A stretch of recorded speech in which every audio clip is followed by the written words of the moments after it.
Brigadier retired Haris Nawaz साहब ने हमें ज्वाइन किया। साहब बहुत शुक्रिया आपके कीमती वक्त का। क्या कहेंगे बाकायदा तौर पे अब जो एक नोटिफिकेशन से मुताल्लिक कयास सराइयाँ की जा रही थी अब वो दम तोड़ गई हैं।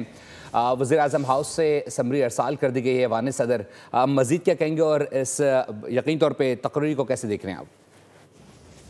देखिए, बात यह है कि ये तो कोई डाउट नहीं था, things are all fine absolutely, और पार्लियामेंट से भी पास हो गया था। ये कई जगह पर निटी-ग्रिटीज होती हैं जो एक एसओपीज होती हैं, फिर इसके लिए वर्किंग करनी होती है, आपने सारी डिटेल देनी होती है, क्योंकि जाहिर है कि एक नया सेटअप हो रहा है चीफ ऑफ डिफेंस फोर्सेज का, उसके लिए आपका स्टाफ, उसके लिए एसओपीज, उसके लिए वर्किंग, आइन कानून के मुताबिक चीजें वर्कआउट की जाती है। तो इस चीज की वजह से ये इतना टाइम लग रहा था। बोले ये क्या सराइयाँ करना है, ये जान के जो आपके होते हैं, जान के फेक न्यूज होते हैं, वो किसी को डाउट था chief minister Syed Asim Munir field marshal का कि वो सीडीएस फोर्सेज जो हम फोर्सेज बने हुए हैं उसके लिए कोई डाउट नहीं है।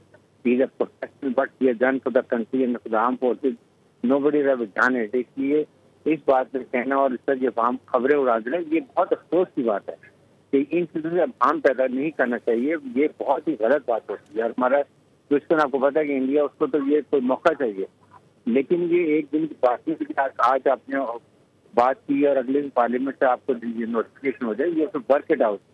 इसमें ऑपरेशन नेसेसिटीज होती हैं, आपने ऑपरेशन स्टार्ट करना है, आपको बहुत रिक्वायरमेंट्स होती हैं, जिसके लिए आपको पूरी देश में भी आपकी मिनिस्ट्री डिफेंस में वर्किंग करनी होती है, सारी चीजें हमने देखनी होती है और उसके बाद होता है। इसलिए आई थिंक बहुत टाइम के ऊपर बड़े अच्छे तरीके से मुनासिब तरीके से नोटिफिकेशन इशू है। आई एम श्योर एक दिन में उनका प्रॉपर तरीके से सेरेमनी भी होगी इंशाल्लाह।